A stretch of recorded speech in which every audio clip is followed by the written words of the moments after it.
এদিকে বরাকে ঘূর্ণিঝড় রেমালের দাপট, নাগারে বৃষ্টির ফলে শিলচর হাফলং সংযোগী পথ বিধ্বস্ত চেহারা নিয়েছে। যে ছবি আপনারা দেখতে পাচ্ছেন শিলচর হাফলং সংযোগী পথ এবং নাগারে বৃষ্টির ফলে শিলচর হাফলং সংযোগী পথের বিধ্বস্ত রূপ আপনারা এই মুহূর্তে টিভির পর্দা দেখতে পাচ্ছেন। এক্সক্লুসিভ ছবি। ব্যাহত হয়ে পড়েছে যাতায়াত ব্যবস্থা।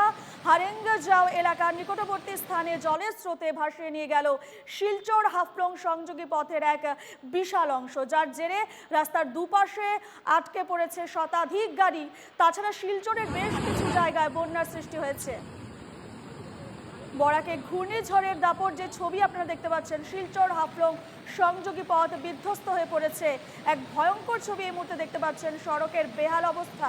বরাকে ঘূর্ণিঝড় রেমালের দাপট এবং নাগারে বৃষ্টির ফলে শিলচর হাফলং সংযোগী পথ বিধ্বস্ত হয়ে পড়েছে। এবং এই মুহূর্তে আমরা সরাসরি চলে যাব শিলচরে, যেখানে রয়েছেন আমাদের প্রতিনিধি পাপলু দাস। পাপলু, এক নাগারে বৃষ্টি, যে ছবি আমরা এই মুহূর্তে দেখতে পাচ্ছি, একেবারে জলের তলায় তলিয়ে গেছে শিলচর শহর।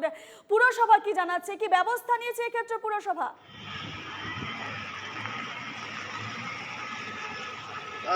পুরসভার কথা যদি বলতেই হয় তবে বলবো আমি পুরসভা সম্পূর্ণ ঘুমে রয়েছে। কারণ গত কয়েকদিনের যে এই প্রবল প্রথমে উষ্ণতা ছিল, তারপর এখন এই বৃষ্টি, গতকাল থেকে আজ সকাল 8টা পর্যন্ত 146 মিলিমিটার বৃষ্টি হয়েছে এই বরাক উপত্যকা সহ শিলচর শহরে।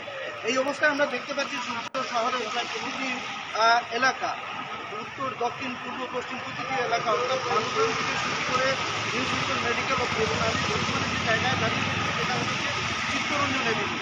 এখানে রীতিমতো প্রমোচল। আমি যে জায়গায় দাঁড়িয়ে রয়েছি তার কিছুটা অর্থাৎ হাইলাকান্দি শিলচর হাইলাকান্দি রোডের অত্যন্ত গুরুত্বপূর্ণ এই রোডটা। এখান শিলচর মেডিকেল কলেজ গতকালকে বৃষ্টিতে আজকে সম্পূর্ণ স্তব্ধ।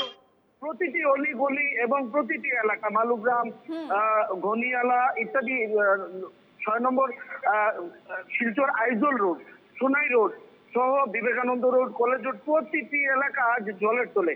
এমন অবস্থায় পুরসভার যে কাজটা করার কথা ছিল সেই কাজটা আমরা কিন্তু সকাল থেকে কোনোভাবেই দেখতে পাইনি। ন্যূনতম যেসব শ্রমিকরা বা পুরসভার কর্তৃপক্ষ তারা যে যন্ত্র নিয়ে যে নালা সাফাই করার কথা ছিল বিভিন্ন জায়গায়, বিভিন্ন ছোট ছোট জায়গায়, সেই জায়গাগুলোতেও কিন্তু আমরা এভাবে দেখতে পাইনি। এবং আবার আমরা দেখতে পাচ্ছি যে পুরো যে আইএমডির যে সতর্কবার্তা রয়েছে, আগামীকাল পরশু অব্দি শিলচর শহরের উপর দিয়ে প্রবল বৃষ্টিপাতের সম্ভাবনা রয়েছে, অর্থাৎ গোটা বরাক উপত্যকার উপর দিয়ে প্রবল বৃষ্টিপাতের সম্ভাবনা রয়েছে। কিন্তু এমত অবস্থায় যদি বৃষ্টি আরো বেশি হয়, অর্থাৎ এবছরের সর্বাধিক বৃষ্টিপাত হয়েছে গতকাল 144 মিলিমিটার, এবং আজ এইভাবেই যদি আরো 144 মিলিমিটার বৃষ্টি হয় বা 150 মিলিমিটার বৃষ্টি হয়, তবে শিলচর শহরের অবস্থা রীতিমতো সংযোগী পথের যে দশা আমরা দেখেছি, যে বেহাল অবস্থা, যার জন্য রাস্তা দুপাশে শতাধিক গাড়ি আটকে পড়ে, এখন সেখানের পরিস্থিতি কেমন? বরাক উপত্যকা বলবো আমি, জল স্থল বায়ু 3 পথেই কিন্তু বরাক উপত্যকা আজ বন্ধ। 6 নম্বর জাতীয় সড়ক দুপুরবেলা আমরা দেখতে পেয়েছি মালিডোরের কাছে যে ধস টানেলটা রয়েছে সেখানে ধস পড়েছে, ফলে সেখানে যোগাযোগ ব্যবস্থা বন্ধ। মহাসড়কের দিক দিয়ে আসা, অর্থাৎ হাফলং হয়ে যে যোগাযোগ ব্যবস্থা, সেই যোগাযোগ ব্যবস্থা বন্ধ। সেখানে ধসে অনেক জায়গা চলে গেছে মহাসড়কের। পাশাপাশি খবরে নজর রাখো। আপাতত তোমাকে ধন্যবাদ জানাচ্ছি।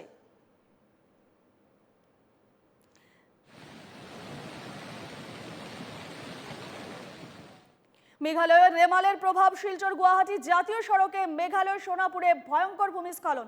সোনাপুর টানেলের সামনে ভয়ানক এই ভূমিস্খলনের ঘটনা ঘটে। পাহাড় থেকে মাটি এবং পাথর খসে পড়েছে রাজপথে, ফলে বন্ধ হয়ে পড়েছে যাতায়াত ব্যবস্থা। মুষলধারে বৃষ্টির জেরে সকাল 11টা নাগাদ হঠাৎ পাহাড়ে শুরু হয় ভূমিস্খলন। বন্ধ হয়ে পড়েছে গুয়াহাটি, শিলচর এবং বরাক উপত্যকার সঙ্গে মিজোরাম, মণিপুর এবং ত্রিপুরার যাতায়াত।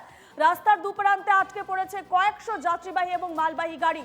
রাস্তা অবরোধ মুক্ত করতে মেঘালয় প্রশাসন যুদ্ধকালীন তৎপরতায় কাজে নেমেছে।